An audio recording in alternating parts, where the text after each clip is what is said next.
ప్రభువైన యేసుక్రీస్తు నామములో మీకు అందరికీ వందనాలు.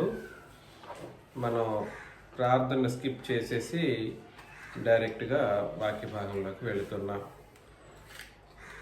ప్రకటన గ్రంథంలో మొదటి అధ్యాయంలోని సంగతులను మనం పరిశీలన చేస్తూ ఉన్నాం. 2 పార్ట్లుగా మనం ఆలోచన చేసాం. ఇది 3వ పార్ట్ అండి. కాబట్టి ప్రకటన గ్రంథం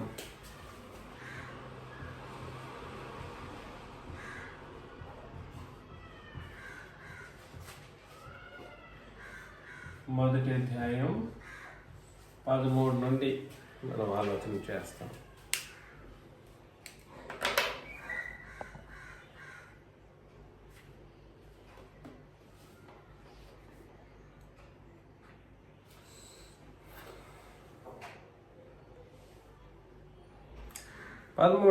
మనం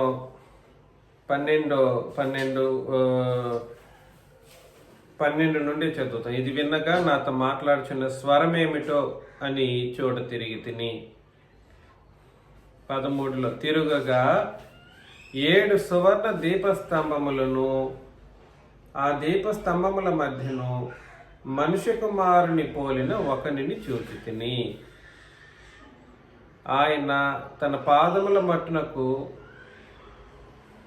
దిగుచున్న వస్త్రము ధరించుకొని రొమ్మునకు బంగారు దట్టి కట్టుకొని ఉండెను అని అన్నాడు. కాబట్టి ఈ విషయం మనం ఆలోచన చేయాలి. ఏమిటండి?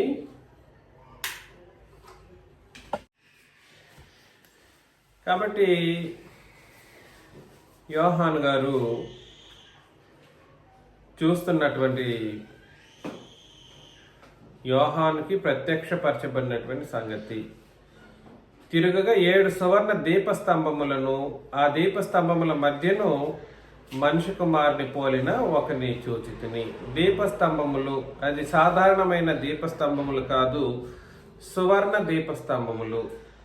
ఎటువంటి దీపస్తంభములు అవి?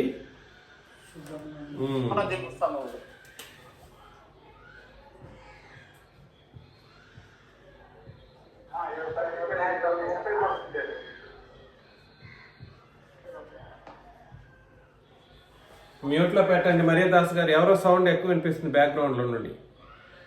సువర్ణ దీపస్తంభములు ఇవి ఎన్ని? 7 ఉన్నాయంట. సువర్ణ దీపస్తంభములు ఎన్ని? 7 ఉన్నాయి. ఈ 7 మధ్య ఆయన ఉన్నారు.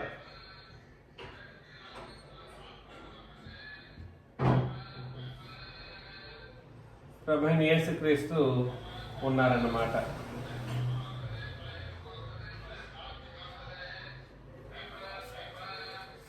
ఏడు దీపస్తంభముల మధ్య ప్రభువైన యేసుక్రీస్తు ఉన్నారు. అవి సామాన్యమైన దీపస్తంభాలు కావు, అవి సువర్ణంతో చేయబడినటువంటి దీపస్తంభాలు. ఇక్కడ సువర్ణము అనేది, సువర్ణ దీపస్తంభములు అనేవి ఇవి ఇదేంటిది అంటే దేంతో పోల్చి మాట్లాడడం జరిగింది. ఈ సువర్ణ దీపస్తంభాలంటే ఏంటో కావు, వీటినే సంఘములు అని అన్నాడు. ఇవి ఏమిటో కావు, 7 సంఘాలని ఏమని చెప్పాడంటే 7 సువర్ణ దీపస్తంభములు అని చెప్పడం జరిగింది. వీటి మధ్య ఆయన నిలబడి ఆయన చెప్పడం, ఆయన ఉన్నారు, నిలబడ్డారు. ఆయన ఎలా కనబడుతున్నారు? ఎలా కనబడుతున్నాడు యేసు ప్రభు? మనుష్య కుమారుని వలె, మనుష్య కుమారుని వలె, మనుష్య కుమారుని వలె కనబడుతున్నారంట. ఒకరిని చూచి తిని. దీపస్తంభములంటే సంఘాలు, మనిషి కుమారుని వలె అన్నప్పుడు ఇది కూడా మనం అర్థం చేసుకోవాలి. సంఘాల మధ్యలో ఆయన ఎలా కనబడుతున్నారని అంటే మనిషి కుమారుని వలె కనబడుతూ ఉన్నారు. ఒక మాట మీరు ఎప్పుడు కూడా సరి మర్చిపోకూడదు.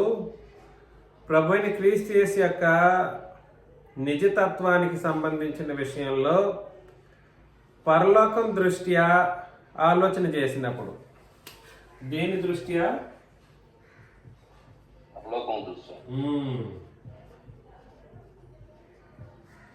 పరలోకం దృష్టి ఆలోచన చేసినప్పుడు యేసు ప్రభు ఎలా కనబడతారంటే మనిషి కుమారుని వలె కనబడతారు.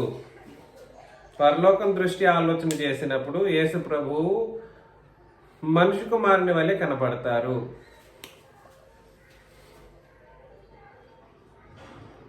భూలోకము దృష్ట్యా ఆలోచన చేసినప్పుడు యేసుక్రీస్తు దేవుని కుమారుడు. పరలోకం దృష్టి ఆయన మనిషి కుమారుడు, భూలోకం దృష్టి ఆయన దేవుని కుమారుడు. దీని అర్థం ఏమిటి అంటే తండ్రైన దేవుని పక్షాన మనుషుల కొరకు భూలోకంలో ఎవరుంటారు?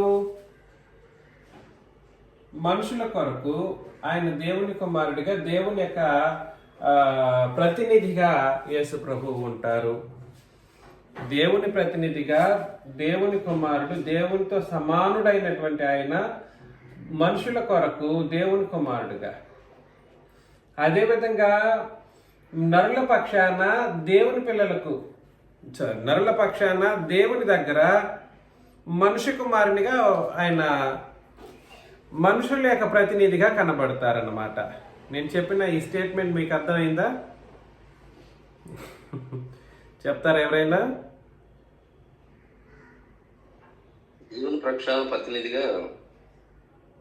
దేవుని ప్రతినిధిగా నరుల పక్షాన దేవుని ప్రతినిధిగా నరులకి ఆయన దేవుని కుమారుడు.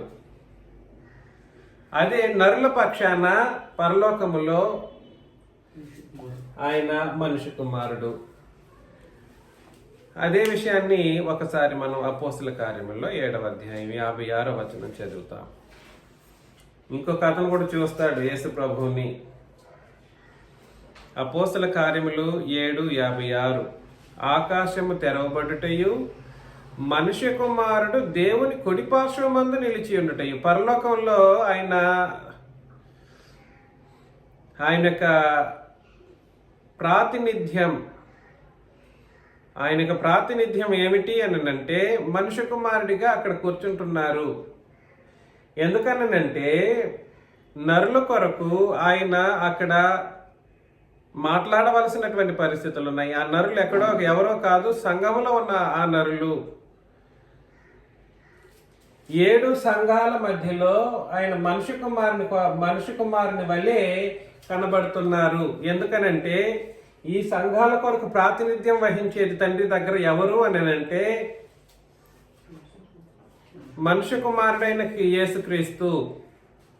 సంఘాల కొరకు ప్రాతినిధ్యం వహించేది మనిషి కుమారుడిగా యేసు ప్రభు అక్కడ తండ్రి పక్షాన, తండ్రి కుడి పార్శ్వంలోనే కూర్చుని ఉంటాడు. అదేవిధంగా దేవుని పక్షం నుండి నరుల దగ్గరికి వచ్చినప్పుడు, దేవుని దగ్గర నుండి నరుల దగ్గరికి వచ్చినప్పుడు అనగా సంఘంలో ఇవాళ మన దగ్గర ఉన్నప్పుడు ఆయనకు ప్రాతినిధ్యం దేవుని కుమారత్వం. మీకు అర్థమవుతుందా? యేసుప్రభు యొక్క దేవుని కుమారత్వం అనే ఒక సబ్జెక్టు చాలా వ్యాస్ట్ అన్నమాట. అప్పటి నుండి కుమారుడా అని అంటే అప్పటి నుండి కాదు, ఆయన భూమి మీద బ్రతికినప్పుడు కూడా ఇశ్రాయేలీల కొరకు బ్రతికినప్పుడు కూడా ఇశ్రాయేలీల నిమిత్తమే దేవుని యొక్క ప్రతినిధిగా ప్రాతినిధ్యం వహిస్తూ వారికి దేవుని కుమారత్వాన్ని కనపరిచారు ప్రభువైన క్రీస్తు యేసు. అందుకని ఇక్కడ చెప్పడం జరిగిన విషయం ఏమిటంటే సంఘముల మధ్యలో ఆయన ఎలా ఉన్నారు అని అంటే, లేదా సువర్ణ దీప స్తంభముల మధ్యలో ఆయన ఎలా ఉన్నారంటే మనుష్య కుమారుని పోలిన ఒకనిని చూచితిని. ఇక్కడ మనుష్య కుమారుని వలె లేదా పోలిన అనే మాట మీరు అర్థం చేసుకోవాలి. ఇది ఇక్కడ వలె అన్నాడు, సువర్ణ దీప స్తంభములు అనే దానికి 7 సంఘాల గురించి చెప్పాడు. ఇది ఏ భాష?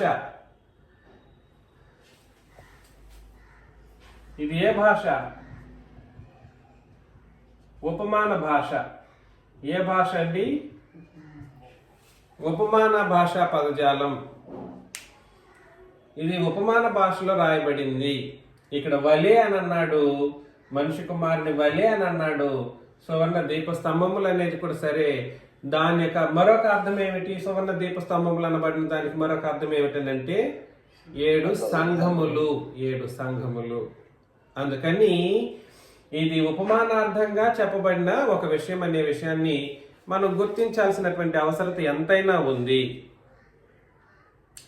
ఆయన మరొకసారి చదువుతాం. ఇక్కడ సువర్ణ దీపస్తంభం అనే దాన్ని నేను మరలా ప్రత్యేకించి మాట్లాడతాను, ఎక్కువ విషయాలు మాట్లాడాల్సిన అవసరం వస్తుంది. కాకపోతే బంగారం కంటే లేదా సువర్ణం అనేది ఇక్కడ దేన్ని సూచిస్తుంది అని అంటే విలువ కలిగినటువంటిది అని, విలువ పెట్టబడినది. వాస్తవానికి మనుషులు పాపం చేయడం ద్వారా దేవుని యొక్క లెక్కలో విలువ లేని వాళ్ళు, మనుషులు పాపం చేయడం ద్వారా దేవుని లెక్కలో విలువ లేని వాళ్ళుగా ఎంచబడతారు. అయినా అలాంటి ఒక పాపంలో విలువలేని లెక్కింప సఖ్యము కాని అసలు పనికిరాని మట్టి బుర్రలు అనేటువంటి మట్టి బుర్రలు అంటారు, లేదంటే అలాంటి మన అందరినీ కూడా సరే తన క్రీస్తు యేసు యొక్క పరిశుద్ధమైనటువంటి రక్తం ఇచ్చి ఆయన కొని విలువ కలిగినటువంటి వాళ్ళగా మనల్ని విలువ కలిగి దీపస్తంభం ఏం చేస్తాయండి? వెలుగును విరజిల్లుతాయి. దీపస్తంభాలు ఏం చేస్తాయి? వెలుగును విరజిల్లుతాయి.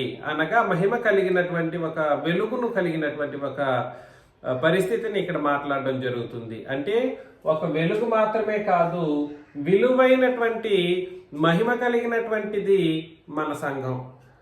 ఇక్కడ 7 సంఘాల గురించి చెప్పబడినప్పటికీ ఇది మన సంఘానికి వర్తిస్తుంది.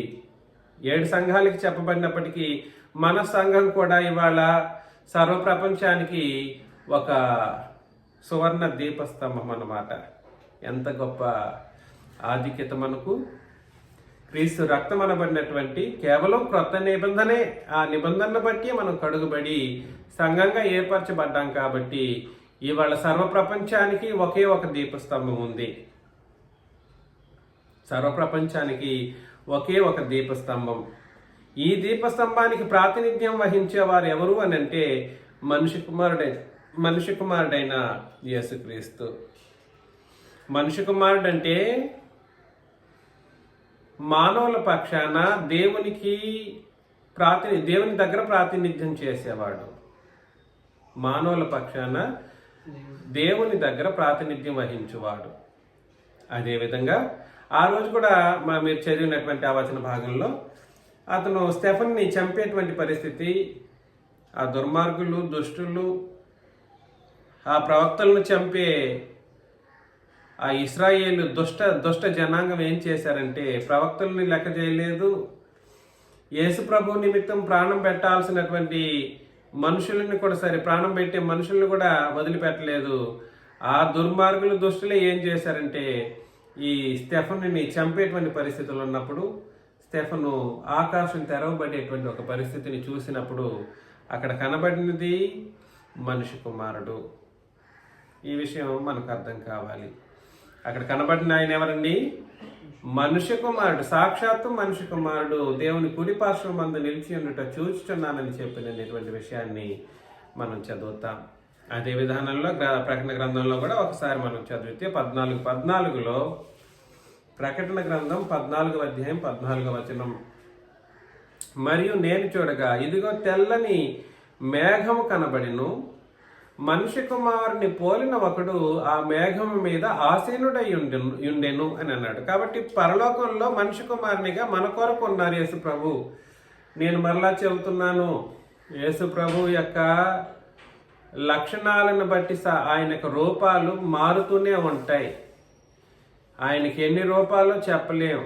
ఆయన యొక్క పరిస్థితి మన మట్టి బోరలకు అందదు. అంత గొప్పవారు ప్రభువైన క్రీస్తు యేసు. మీరు ఆయన శక్తిని ఆశ్రయించే విషయంలో మన యొక్క విశ్వాసాన్ని చాలా మనల్ని మనమే ఆయన్ని తగ్గించుకుని ఆలోచన చేసే పరిస్థితుల్లో కూడా చాలా సందర్భాల్లో ఉంటాయి. అందుకని ఆలోచన చేయండి. మనిషి కుమారుని పోలిన ఒకడు మన కొరకున్నాడు పరలోకంలో కూడా. ఆయన ఎవరో కాదు, యేసు ప్రభువే పోలిన ఒకడు ఆ మేఘం మీద ఆసీనుడై ఉండెను. ఆయన శిరస్సు మీద సువర్ణ కిరీటమును చేతిలో వాడిగల కొడవలియు ఉండెను అని అన్నాడు అన్నమాట. 14వ అధ్యాయం 14వ వచనం వచ్చేసి ఆ కొడవలి అనేది తీర్పుకు సంబంధించిన మాట. అది మరలా ఆలోచన చేద్దాం, ప్రతిదీ మనం అక్కడ వివరించాల్సిన అవసరం లేదు. అయితే మీరు గుర్తించాల్సింది, మన కొరకు పరలోకంలో యేసు ప్రభువు ప్రాతినిధ్యం వహించడం కొరకు మనిషి కుమారునిగా ఉన్నారు. ఎలా ఉన్నారు? ప్రాతినిధ్యం వహించడం కొరకు మనిషి కుమారునిగా ఉన్నారు. మళ్ళా ఈ విషయాన్ని వేరే దానికి కలిపేసి యేసు ప్రభు ఇవాళకి పరలోకంలో ప్రధాన యాజకుడిగా ఉంటున్నాడు, ఆయన బలులు సమర్పిస్తున్నాడు అన్నట్లుగా లేనిపోని మాటల్ని ప్రపంచంలో మనుషులు సృష్టించుకున్నారు. ఆయన నిరంతర ప్రధాన యాజకత్వం అనేది ఆయన జరిగించిన ఒక్క బలిని బట్టి జరిగిందన్న కనీస అవగాహన లేకుండా ఎడాపెడా మాటలు మాట్లాడే వాళ్ళ సంగతి మనం పక్కన పెడదాం. అందుకని మరొక్కసారి 13వ వచనాన్ని మనం చదువుతాం. ఆయన తిరిగాడు, యోహాను తిరుగగా 7 సువర్ణ దీపస్తంభములను, ఆ దీపస్తంభముల మధ్యను మనుష్య కుమారుని పోలిన ఒకరిని చూచితిని. ఆయన తన పాదముల మట్టుకు దిగుచున్న వస్త్రము ధరించుకొని, ఎక్కడి వరకు? ఇది ఈ రూపం మనం అర్థం చేసుకోవాలి.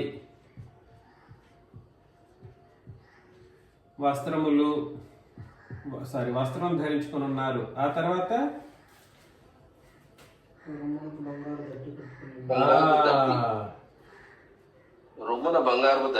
అదండి, ఇక్కడ చూడండి,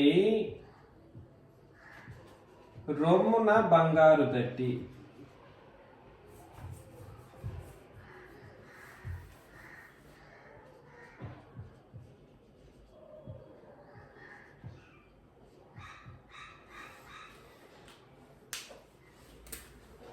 వస్త్రమేమో పైనుండి భుజం నుండి పాదముల వరకు,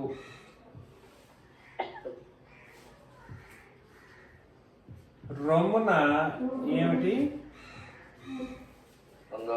బంగారు దట్టి. చాలా సందర్భాల్లో బంగారు దట్టి అనేది దేన్ని సూచిస్తుంది అని అంటే, దట్టీలు అనేవాళ్ళు దట్టీలు అనేవి చాలా విధాలుగా ఉపయోగించబడతా ఉంటుంది. కొంతమంది నడుముకి కట్టుకుంటారు, కొంతమంది ఛాతీకి కట్టుకుంటారు. అది రొమ్ము లేదు ఛాతీకి మాత్రమే కట్టుకుంటారు. ఇక్కడ అక్రాస్ ఇంగ్లీష్లో మీరు చూసినప్పుడు ఇది కట్టినటువంటిది ఏదైతే ఉందో రొమ్ముకి అక్రాస్గా కట్టడం జరిగింది. ఇక్కడ ఇట్లాగా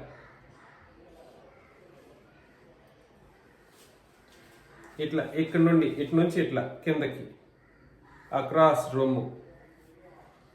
అర్థమవుతుందా?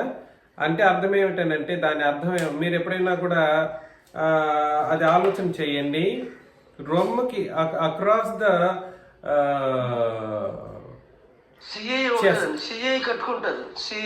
మీరు మ్యూట్లో పెట్టండి. అది దేనికి సూచన అంటే అధికారానికి, సర్వాధికారానికి సూచన. బంగారు దట్టి అనేది అధికారానికి సూచన.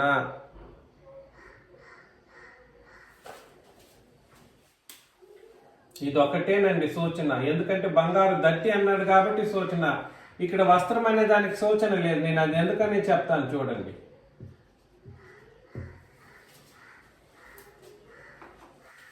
సరే, అధికార సూచన.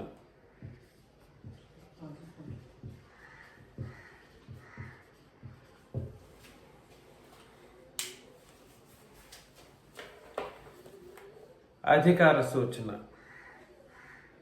ఇంకో సూచన కూడా ఉంది.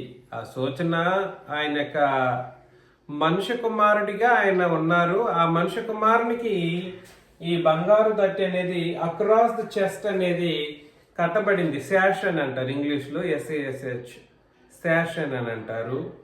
ఆ బంగారు గోల్డెన్ శాష్ అనేది ఆయన ధరించుకొని ఉన్నటువంటి పరిస్థితి దేన్ని కూడా సూచిస్తుంది అనంటే, అంతకు ముందున్నటువంటి తన జీవితాన్ని ముగించిన ముగింపును సూచిస్తుంది. ఈ బంగారు దట్టి అనేది మొదటిగా అధికార సూచన తెలియచేసినప్పటికీ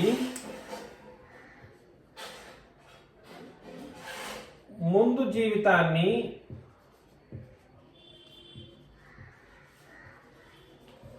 ముగించిన కంప్లీట్నెస్ ని సూచిస్తుంది అన్నమాట. దాన్ని ఇంక కంప్లీట్ చేశాడు. ఏమిటి ఆయన మానవ అవతారంలో మానవ రూపంలో కదా ఆయన ముగించింది. దేన్ని ముగించారండి?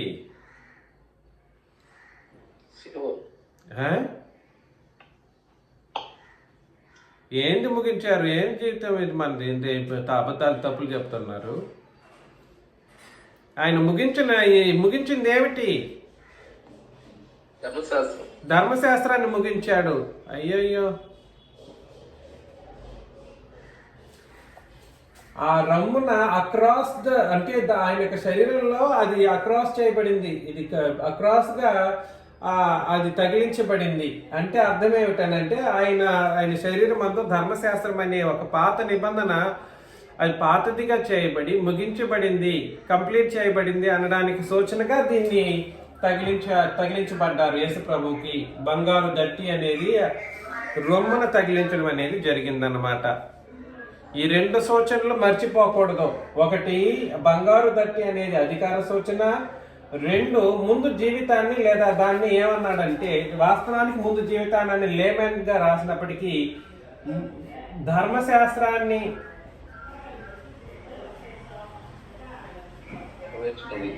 కొట్టివేసిన సంగతి, ముగించిన సంగతి ఈ బంగారు దట్టి సూచిస్తుందన్నమాట.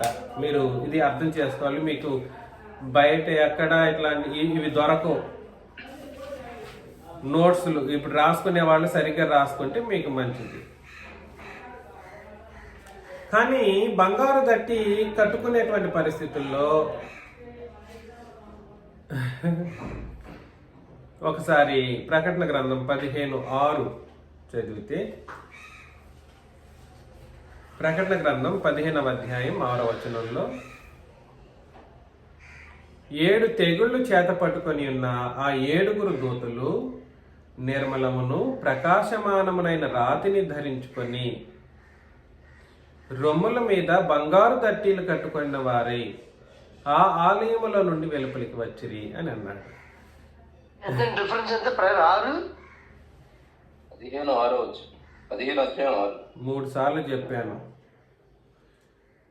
7 తెగుళ్ళు, ప్రకటన గ్రంథం 15వ అధ్యాయం 6వ వచనం. 7 తెగుళ్ళు చేత పట్టుకొని ఉన్న ఆ 7 దూతలు నిర్మలమును ప్రకాశమానమునైన రాతిని, దూతలు అని అన్నాడు. ఇక్కడ దాసులు అని అంటే వేరు, దూతలు అంటే వేరు. ఇక్కడ చెప్పబడుతున్నటువంటి దూతలు వేరు దూతలు. వీళ్ళు ఏం కలిగి ఉన్నారు? వీళ్ళు కూడా నిర్మలమును ప్రకాశమానమునైన రాతిని ధరించుకొని రొమ్ముల మీద బంగారు దట్టీలు కట్టుకున్న వారే. వాళ్ళు కూడా రొమ్ముల మీదనే బంగారు దట్టీలు కట్టుకొని పడతారు.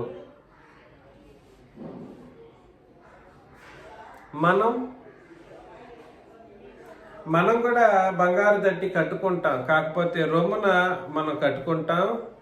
రొమ్ముతో పాటుగా ఎక్కడ కట్టుకుంటామండి? సత్యమను దట్టి నడుముకు కట్టుకుంటాం. ఎఫెసీ పత్రిక 6:14లో ఎలాగనగా మీ నడుమునకు సత్యమను దట్టి కట్టుకొని నీతి అను మైమరుపు తొడుక్కొని అన్నాడు. ఆత్మ సంబంధంగా మాట్లాడాడు. మనం కూడా ఆత్మ సంబంధంగానే ఆలోచన చేస్తా ఉన్నాం. సత్యమను దట్టి మనం ఎక్కడ కట్టుకోవాలి? దేనికి కట్టుకోవాలండి? నడుమునకు కట్టుకోవాలి. ఇక్కడ బంగారు దట్టి అనేది విలువైనటువంటి నిబంధనకు సూచనగా కూడా మనం ఆలోచన చేయాలి. ఇది మాత్రమే సూచన. ఎందుకు నేను ఈ మాటను ఇలా మరలా చెబుతున్నానంటే మీరు పోంగ ఆలోచన చేస్తారు. 14 ఆయన తలయు, మరలా మొదటి అధ్యాయం 14కి వచ్చేద్దాం. ఆయన తలయు వెంట్రుకలను తెల్లని ఉన్నిని పోలినవై హిమమంత ధవళముగా ఉండెను. ఇలాగా ఆయన తల వెంట్రుకలు ఎలాగున్నాయి? తెల్లని ఉన్నిని పోలినవై.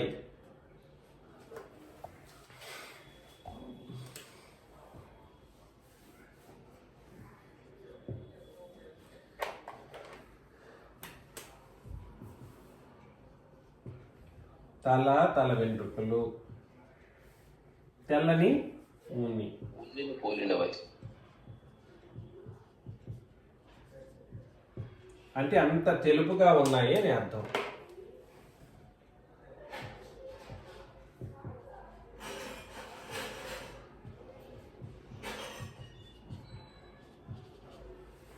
ఆ తర్వాత ఆయన నేత్రములు అగ్ని జ్వాలల వలె ఉండేది. పోలినవై హిమమంత ధవళముగా ఉండేను అన్నాడు. ఇది కూడా రాసుకోవాలి. ఉన్నిని పోలి హిమమంత ధవళం.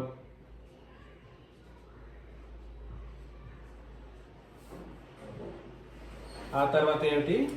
ఆయన కన్నులు ఎలా ఉన్నాయి? నేత్రములు అగ్ని జ్వాలల వలె ఉన్నాయి.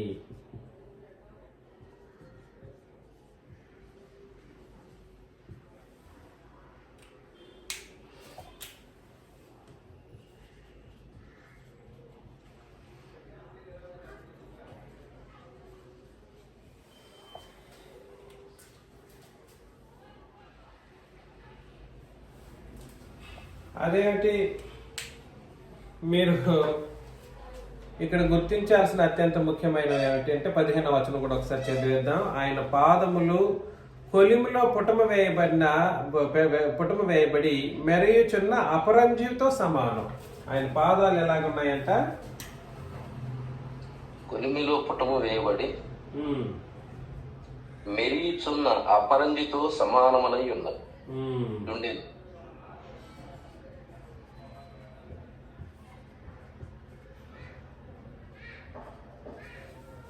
ఇక్కడ ఒట్టి అపరంజి అని వేస్తే సరిపోతుంది, కానీ ఒట్టి అపరంజి కాదు. కాదు, అది అక్కడ మీరు అర్థం చేసుకోండి. అక్కడ అర్థం చేసుకోవాల్సిన విషయం ఏమిటంటే కొలిమిలో పుటము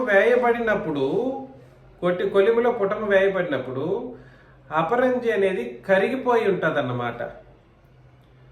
అపరంజి ఎలా ఉంటుంది? కరిగిపోయి ఉంటుంది. అలాంటి స్టేజ్లో, కరిగి ఉన్న స్టేజ్లో ఆ అపరంజి బంగారం కంటే ఒక అద్భుతమైనటువంటి వెలుతురును విరజిల్లుతూ ఉంటుంది అన్నమాట. బంగారం కంటే కూడా అంతటి ఆ స్టేజ్లో ఉన్నటువంటి అపరంజి అన్నమాట. మామూలు అపరంజి కాదు. అపరంజి అంటే మీరు ఏమనుకుంటున్నారు? బంగారం కాదు, బ్రాంజ్నే అపరంజి అని అంటారు. బ్రాంజి కాదు, బ్రాంజ్ అంటారు చూడండి. దాన్ని ఏమంటారు? ఇత్తడి కాదు, ఇంకోటి ఏంటి? ఇత్తడి కాదు కదా, ఇత్తడి అంటారు.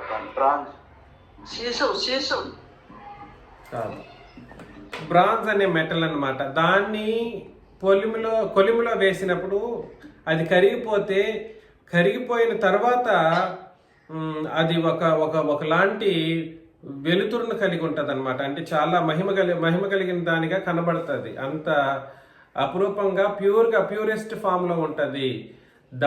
అలాంటి పరిస్థితుల్లో ఉన్నాయంట ఆయన యొక్క పాదాలు.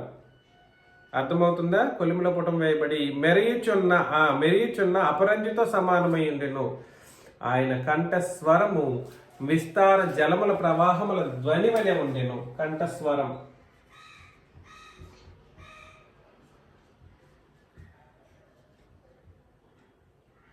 అది రాసుకోవచ్చు. విస్తార జల ప్రవాహం,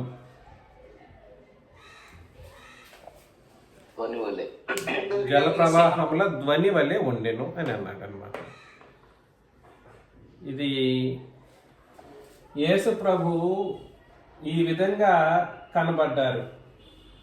ఈ విధంగా కనబడేటప్పుడు ఈ బంగారు దట్టి అని చెప్పాను చూడండి, ఇది ఒకటి మాత్రమే ఉపమాన భావం. ఈ బంగారు దట్టి అనేది మాత్రమే ఉపమానం. మిగిలినది ఉపమానం కాదు. అర్థమవుతుందా?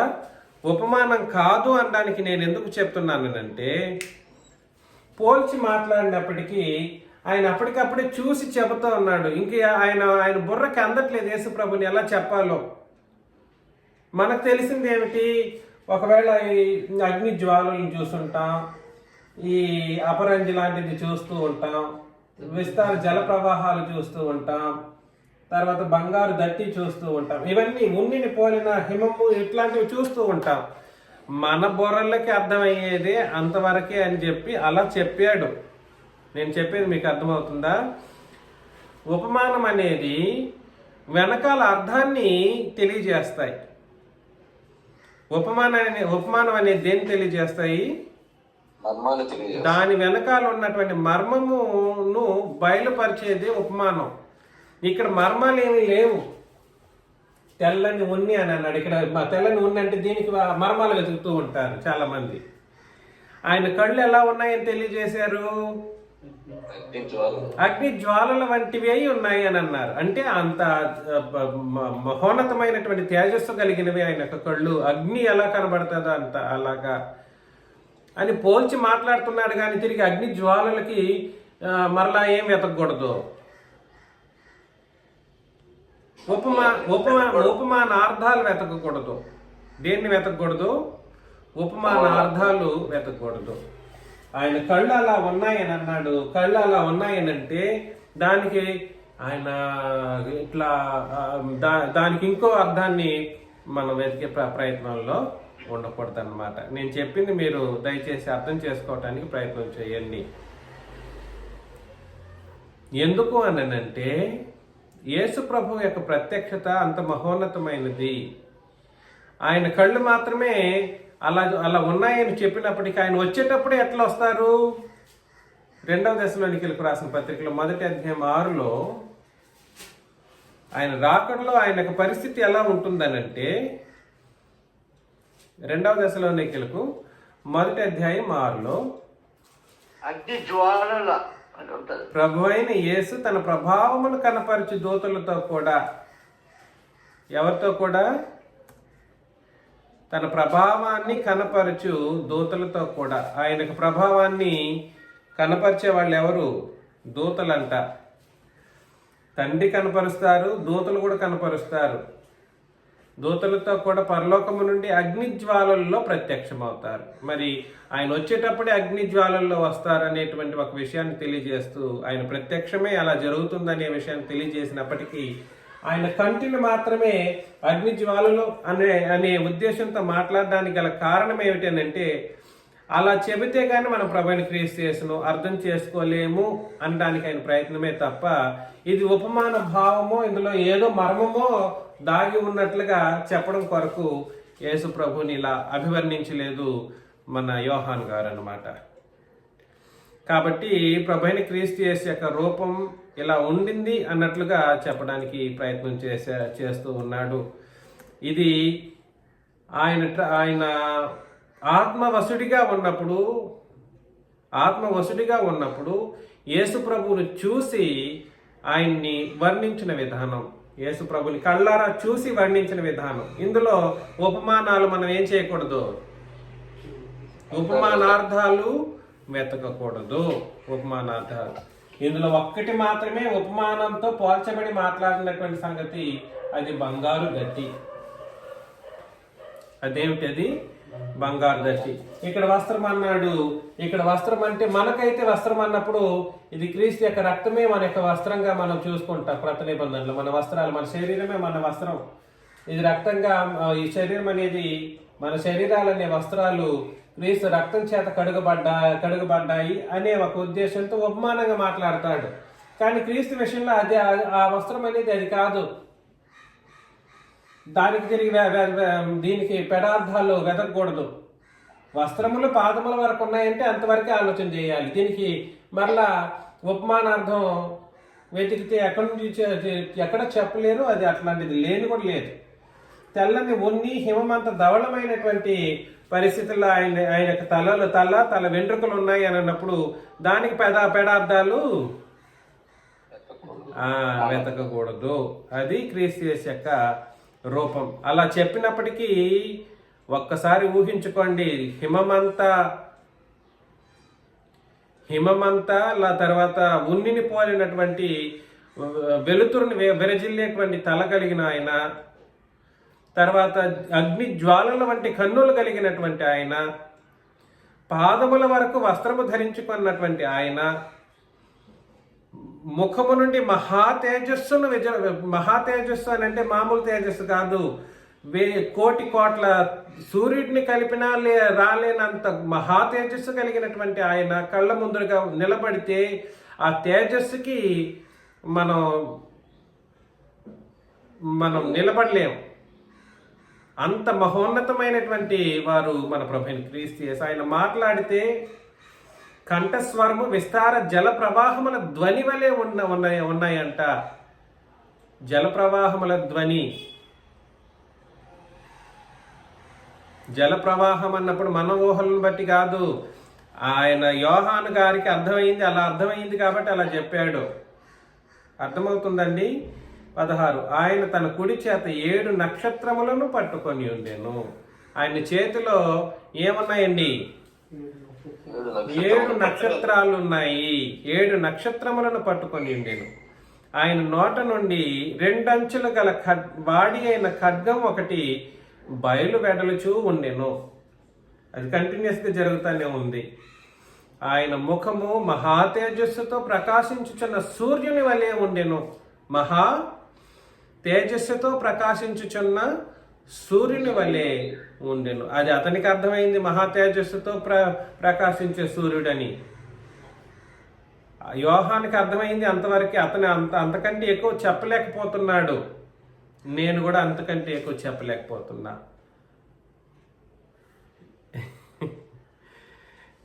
ఎందుకనంటే ఆయనను వివరించటం మనకు సాధ్యపడదు అని దాని అర్థం అన్నమాట. ప్రభువైన క్రీస్తు యేసును ఆయన నిజ స్వరూపాన్ని ఈ మట్టి బుర్రకు ఎక్కించేటట్లుగా చేయడం అనేది నీకు నాకు మనకెవరికి కూడా అర్థం కాదు. అదేవిధంగా యోహాను కూడా ఇంతవరకే అర్థమయ్యింది. ఇంతవరకే చెప్పగలిగాడు ప్రభువైన క్రీస్తు యొక్క రూపాన్ని. అంటే ఆ అర్థం ఏమిటనంటే ఇదంతా కూడా కలిసి మనకు అందిన ఆలోచన చేసినప్పుడు మనకు అందిన ఆలోచన ప్రకారం జస్ట్ 1% మాత్రమే క్రీస్తు యొక్క రూపం అనేది మనకు పరిచయం చేయబడింది. ఇంకా 99% ఆయన చూస్తే గాని మనకు అర్థం కాదు. నిజంగా ఎక్స్పీరియన్స్ అయితే గాని, అనుభవించేటట్లుగా చూస్తే గాని ఆయన యొక్క వాస్తవికత అన్నది మనకు అర్థం కాదు.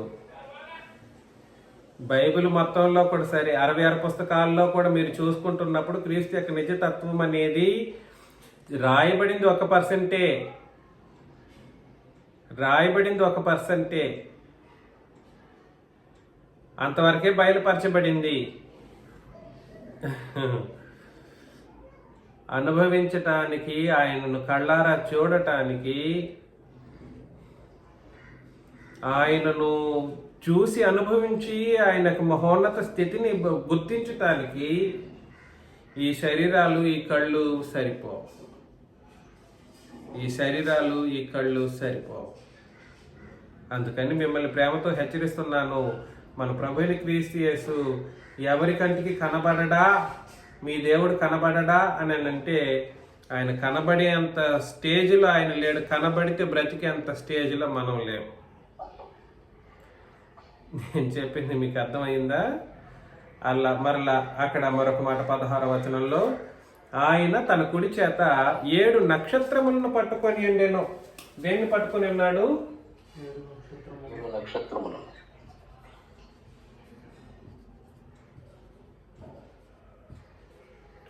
ఇవి ఆయన కుడి చేత ఉన్నాయంట. ఇక్కడ కుడి చేత అనే మాట కూడా అధికార సూచనే. 7 నక్షత్రాలు అనే మాటకి కుడి చేయి అని చెప్పాడు చూడండి. కుడి చేత నక్షత్రములు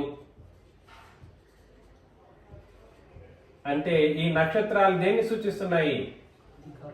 7 సంఘాలు ఉపదేశకుడిని, బోధకుడు లేదా ఉపదేశకుడిని సూచిస్తాయి. నక్షత్రాలు ఎవరిని సూచిస్తాయి అంటే ఉపదేశకుడిని సూచిస్తాయి. అది అవి ఎక్కడున్నాయంటే క్రీస్తు యొక్క అధికారం చేత ఎన్నుకొనబడినటువంటి ఉపదేశకుల్ని ఈ నక్షత్రాలు సూచిస్తాయి.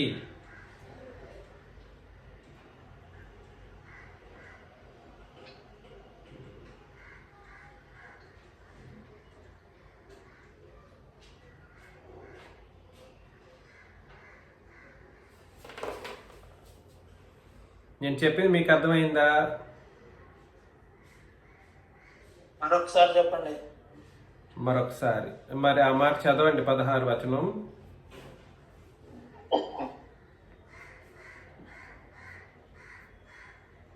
ఆయన తన కుడి చేత 7 నక్షత్రములు పట్టుకుని ఉండెను. ఆయన నోట నుండి 2 అంచులు గల వాడి అయిన ఖడ్గం ఒకటి బయలు వెల్లడుచుండెను. ఆయన ముఖము మహా తేజస్సుతో ప్రకాశించుచున్న సూర్యుని వలె ఉండెను. దేవుడు ఆయనను చూడగానే చచ్చిన వాని వలె ఆయన పాదముని యొద్ద పడితిని. ఎక్కువ వెళ్ళిపోయారు, 16 మాత్రమే చదవండి. ఆయన తన కుడి చాలు. ఆయన తన కుడి చేత 7 నక్షత్రములను పట్టుకొని ఉండెను. ఆయన నోటి నుండి 2 అంచులు గల వాడి అయిన ఖడ్గం ఒకటి బయలు వెడలుచుండెను అని అన్నాడు. కాబట్టి వాడి అయిన ఖడ్గము బయలు వెడలుచుండెను. ఇక్కడ నక్షత్రములు అనే మాటను 20వ వచనంలో చెప్పేస్తాడ. నక్షత్రములు ఏమిటంటే దూతలు అని అన్నాడు. కానీ ఇక్కడ అన్ని సందర్భాల్లోనూ దూతలు అనేవాళ్ళు కేవలం దేవదూతలుగా మనం గుర్తించకూడదు. దూతలు అనే వాళ్ళని అన్ని సందర్భాల్లోనూ దేవదూతలని మనం ఆలోచన చేయకూడదు. దూతలు అనే వాళ్ళు ఏంటి, ఇక్కడ ఈ వచన భాగం 16 వచన భాగాన్ని బట్టి 2 అంచులు గల వాడి అయిన ఖడ్గం అనగానే ఏమిటండి?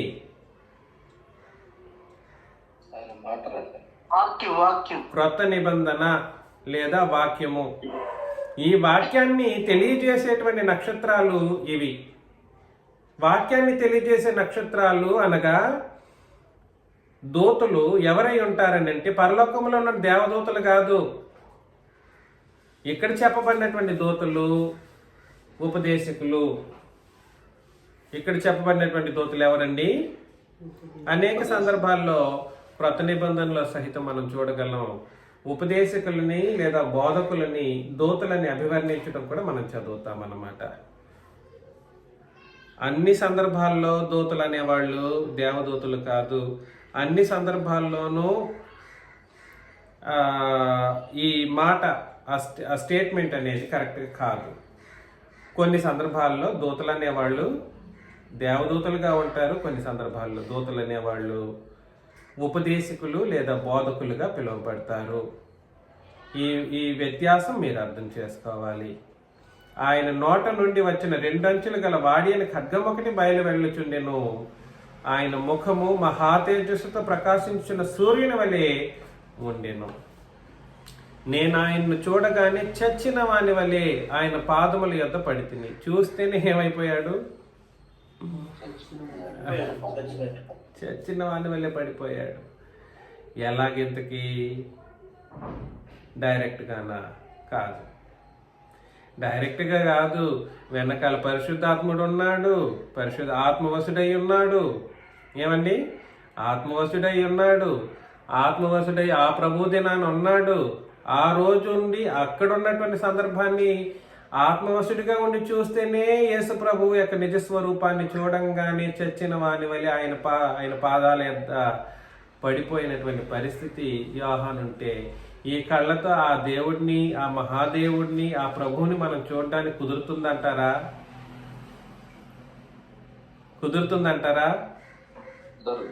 అది కుదరదు. ఇందుకే నేను మీకు అనేక సార్లు అంటే నా జీవితంలో నేను సమర్పించుకొని చెప్పేటువంటి విషయంలో చాలా విషయాలు యేసు ప్రభు గురించి మీకు ఈ ప్రపంచం కని విని ఎరగని విషయాలన్నింటినీ మీకు తెలియజేసేసాను. ఎవరూ చెప్పలేని విషయాలను కూడా యేసు ప్రభువుకి ఆయనకు నిజ తత్వాన్ని ఇప్పటి వరకు చెప్పుకుంటూ వచ్చాను. అదే విధానంలోనే తండ్రి అయిన దేవుడు కూడా ఉన్నారనే విషయాన్ని కూడా మనం ఆలోచన చేసుకుంటూ వచ్చాము. కానీ మనుషులు కొంతమంది కొన్ని వచనాలు మాత్రమే చదివేసి ఏం చేశారంటే అబద్ధాలు వల్లించారు. 16వ వచనం ఒకసారి మొదటి తిమోతికి రాసిన పత్రికలో 6వ అధ్యాయం 16ను ఒకసారి చదివితే, మొదటి తిమోతికి రాసిన పత్రిక 6వ అధ్యాయం 16లో, సమీపింపరాని తేజస్సులో ఆయన మాత్రమే వసించుచు అమరత్వము గలవాడై ఉన్నాడు, మనుషులలో ఎవడును ఆయన్ను చూడలేదు అని అన్నాడు, ఎవడును చూడనేరడు అని అన్నాడు, ఆయనకు ఘనతయు శాశ్వతమైన ప్రభావమును కలిగించును గాక ఆమేన్ అని అన్నప్పుడు, తండ్రిని మాత్రమే అలాంటి ఒక స్టేజ్లో చూసే మనుషులు ఇవాళ ఉన్నారు.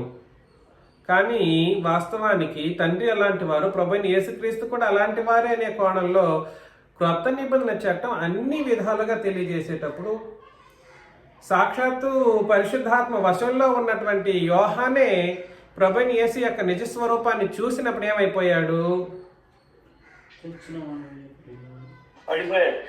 చచ్చిన వాని వల్లే పడిపోయాడు. ఒట్టిగా పడిపోలేదు, చచ్చిన వాని వల్లే. అసలు కరెంట్ షాక్ కొట్టినట్లు అయిపోయింది అనమాట అతని పరిస్థితి. ఇది ఏంటి, అసలు మైండ్ బ్లాక్ అయిందంటారో లేదా కరెంట్ షాక్ అయినట్టు చనిపోయేటట్లుగా పడిపోయాడో. ఎలా పడిపోయాడో? పోయాడు సాక్షాత్తు క్రీస్తు యొక్క ఆ మహామహిమ కలిగినటువంటి స్వరూపాన్ని చూసినప్పుడు.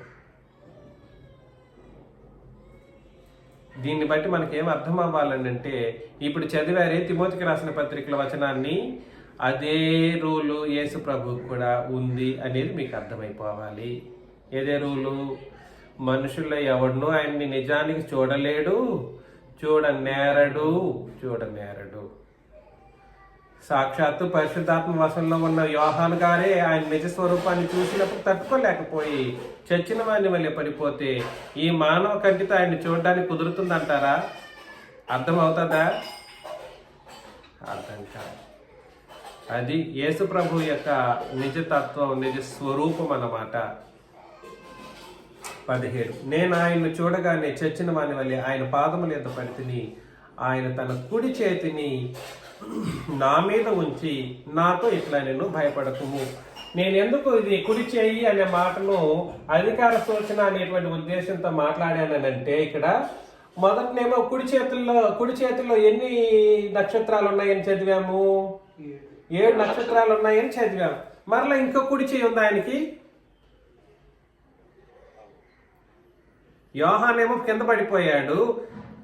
కింద పడిపోయిన యోహాన్ని లేపడానికి యేసు ప్రభువు ఏం చేశారండి? ఆయన తన కుడి చేతిని నా మీద ఉంచి నాతో ఇట్లా నేను. ఇక్కడ చెప్పబడిన కుడి చేయి ఉపమాన రూపం కాదు. ఇక్కడ నేను చెప్పింది మీకు అర్థమైందండి. ఇక్కడ చెప్పబడిన కుడి చేయి ఉపమాన రూపం కాదు. పైన చెప్పబడిన 7 నక్షత్రములను కుడి చేత పట్టుకున్నటువంటిది ఏంటిది?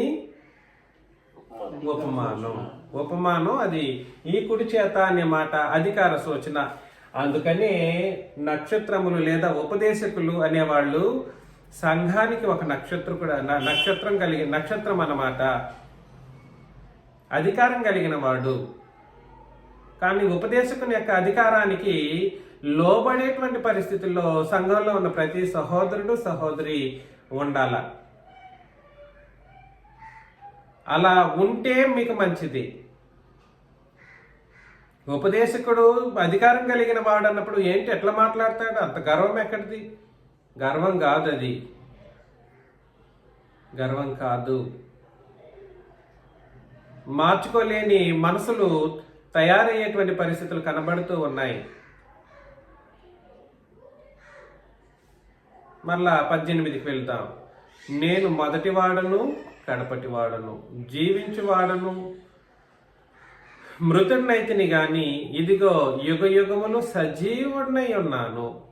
నేను ఇంతకు ముందు కూడా జీవం గురించి మాట్లాడినప్పుడు సజీవం కలిగినటువంటి మాటను, సజీవం అనే మాటను మీకు తెలియచేశాను. ఎవరికైనా గుర్తుందా? సజీవము.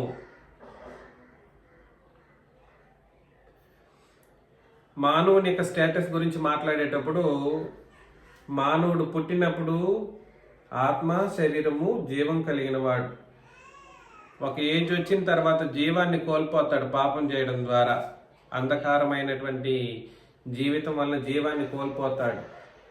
మరలా జీవాన్ని ఇవ్వడానికి మార్గాన్ని సూచించేది ఏమిటి అని అంటే సువార్త. సువార్త వలన జీవమును అక్షయతను యేసు ప్రభు వెలుగులోనికి తెచ్చారు, మరణాన్ని నిరర్థకం చేశారు.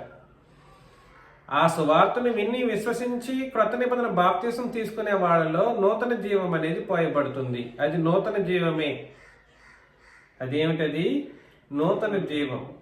నూతన జీవం పొందిన వాళ్ళు ఎలా ఉండాలి భూమి మీద బ్రతికినంత కాలం అంటే సజీవులుగా బ్రతకాలి.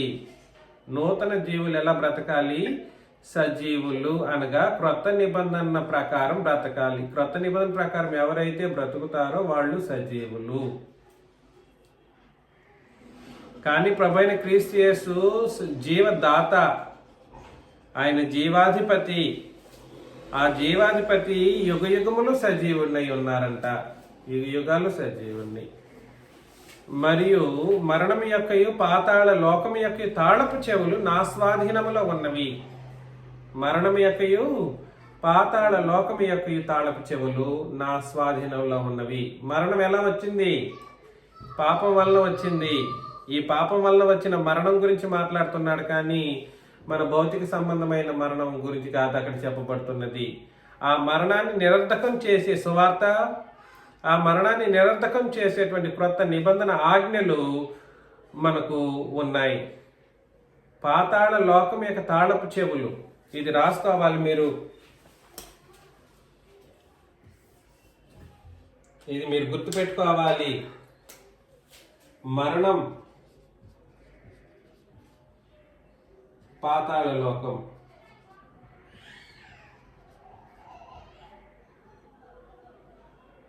ఈ రెండింటినీ తప్పించే తాళపు చెవి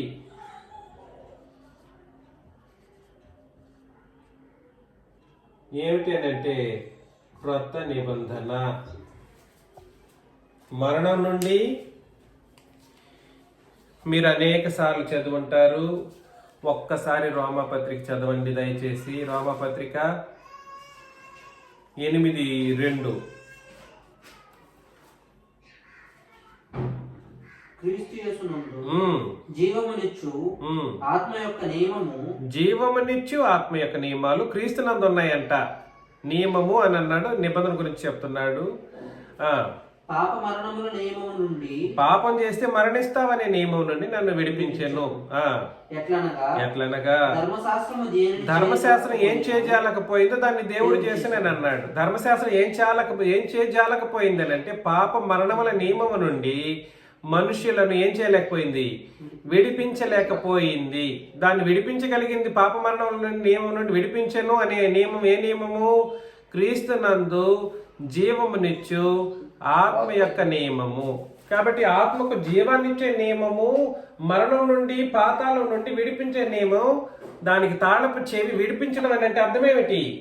తాళపు చెవి ఏం చేస్తుంది? విడిపిస్తాయి. బంధకాన్ని తొలగిస్తుంది, విడిపిస్తుంది. అందుకని తాళపు చెవి అనేది ఏ నియమము అంటే క్రొత్త నిబంధన నియమం. దాన్ని ధర్మశాస్త్రం ఏం చేయలేకపోయింది? చేయజాలకపోయింది. మీరు గలతి పత్రికలో కూడా చదవచ్చు 3వ అధ్యాయంలో 20వ వచనం కూడా సరే. జీవింపచేయ శక్తి గల ధర్మశాస్త్రం ఇయ్యబడి ఉన్నాయట్లా అని అంటాడు. ధర్మశాస్త్రం ఏం చేయజాలకపోయింది మనుషులని అంటే పాపం వల్ల కోల్పోయినటువంటి జీవాన్ని మరలా అందించలేకపోయింది. కానీ ధర్మశాస్త్రం జీవం కలిగింది. ధర్మశాస్త్రం జీవం కలిగిందే కానీ ఆ ధర్మశాస్త్రపు ఆజ్ఞలను సరైన విధానంలో పాటించలేని వాళ్ళు ఆ జీవాన్ని అందుకోలేకపోయారు. అందుకోలేకపోయారు. అంత హై స్టాండర్డ్స్ అన్నమాట ధర్మశాస్త్రపు ఆజ్ఞలు. దయచేసి యేసు ప్రభు చెబుతున్న ఈ మాటలు, నేను మొదటి వాడిని లేపారు. లే, ఎందుకు భయపడుతున్నావు? నేనే కదా, నేను మొదటి వాడని, నేను కడపటి వాడను, జీవించు వాడను, మృతుడినైతిని కానీ ఇదిగో యుగ యుగాలు సజీవునై ఉన్నాను చూడు. మరియు మరణం యొక్క పాతాళలోకం యొక్క తాళపు చెవులు నా స్వాధీనంలో ఉన్నాయి. అది ఎవరిది? అది క్రొత్త నిబంధన యేసు ప్రభు స్వాధీనంలో ఉన్నాయి. అది మాత్రం చెప్పడు ఎవడు, ఇంతవరకు చెప్పినోడు లేడు. కాలాలు సమయాలు తండ్రి తన స్వాధీనం అందు పెట్టుకుని ఉన్నాడు అంటాడు. ఈయన స్వాధీనంలో ఉన్నది ఎప్పుడు మాట్లాడతావు? నీకు అవసరమైనది ఆయన స్వాధీనంలో ఉన్నది అన్న విషయాన్ని ఎందుకు గుర్తించలేకపోయావు? ఏమిటి ఈ అజ్ఞానం? కాగా నీవు చూచుచున్న వాటిని ఉన్న వాటిని వీటి వెంట కలుగుపోవు వాటిని, అందుకని 3 ఫ్యాక్టర్ రూల్ అని అన్నాను అనమాట. చూచుచున్న వాటిని, ఉన్న వాటిని, వీటి వెంట కలుగబోవు వాటిని. చూచుచున్నాడు, అప్పటికి జరుగుతూ ఉంది. ఉన్న వాటిని అప్పటికి జరిగిపోయింది. వీటి వెంట కలుగబో వాటంటే జరగబోయే వాటిని, అనగా నా కుడి చేతిలో నీవు చూచిన 7 నక్షత్రములను కూర్చిన మర్మమును. ఆ నక్షత్రాలు ఏం చేస్తాయంటే, ఈ తాళపు చెవి ఉంది చూడండి, తాళపు చెవిని ఉపదేశం చేస్తారు. ఈ నక్షత్రాలు తెలియజేస్తూ ఉంటాయి మీకు. ఈ దీపస్తంభాలకి వెలుగును అందిస్తూ ఉంటాయి. ఇది నువ్వు రాసిపెట్టు యోహాను. ఆ దీపస్తంభాలు ఆ నక్షత్రాన్ని తృణీకరించేటట్లుగా చూసుకో. దానికోసం నువ్వు రాసిపెట్టు. కానీ ఉపదేశకుడిని గౌరవించి లెక్క చేయని మనుషులు తయారవుతూ ఉన్నటువంటి పరిస్థితి నేడు కనబడతా ఉంది. నేను చెప్పేస్తాను, ఎవరి ఇష్టం వాళ్ళది. అనగా నా కుడి చేతిలో నీవు చూచిన 7 నక్షత్రములను గూర్చిన మర్మమున ఆ 7 సువర్ణ దీపస్తంభముల సంగతి రాయి. ఆ 7 నక్షత్రములు 7 సంఘములకు దూతలు. సంఘానికి దూతలు ఎవరనంటే ఉపదేశకులు లేదా బోధకులు. సంఘ దూతలు ఎవరు? ఉపదేశకులు లేదా బోధకులు. ఆ 7 దీపస్తంభములు 7 సంఘములు. 7 సంఘములు. దయచేసి ఆలోచన చేయండి.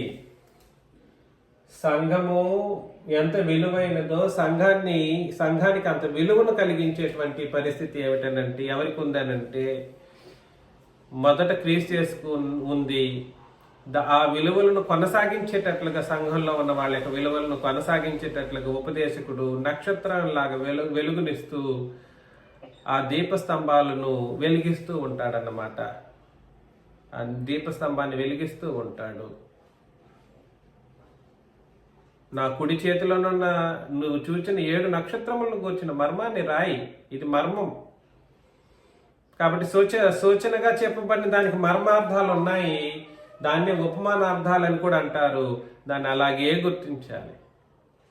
సూచనగా లేని మాటల్ని మన మర్మాలుగా గుర్తించకుండా ఎలా అర్థం చేసుకోవాలో అర్థం చేసేటట్లుగా ఉపదేశం చేసినటువంటి ఇన్ని సత్యాలను చెప్పినా నన్ను లెక్క చేయకుండా వ్యవహరించేటువంటి మనుషుల గురించి మీకు మీరే ఎవరికి వాళ్ళకి అర్థమైపోవాలి. ఇప్పటికైనా మారితే మీకు మంచిది.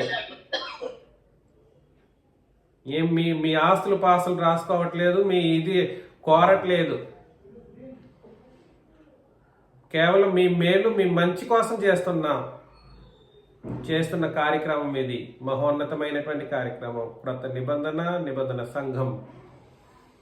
ఈ దారిలో వెళితే మీకు మంచిది, నాకు మంచిది, అందరికీ. ఈ క్రొత్త నిబంధన దారిలో లేదని అంటే ఈ నక్షత్రం తర్వాత ఏం చెప్తుంది అని అంటే సాక్ష్యం చెప్తుంది. ఏమని చెబుతుంది? లెక్కలు అడుగుతాడు. నక్షత్రాన్ని అడుగుతాడు ముందు. ఏమయ్యా పలానా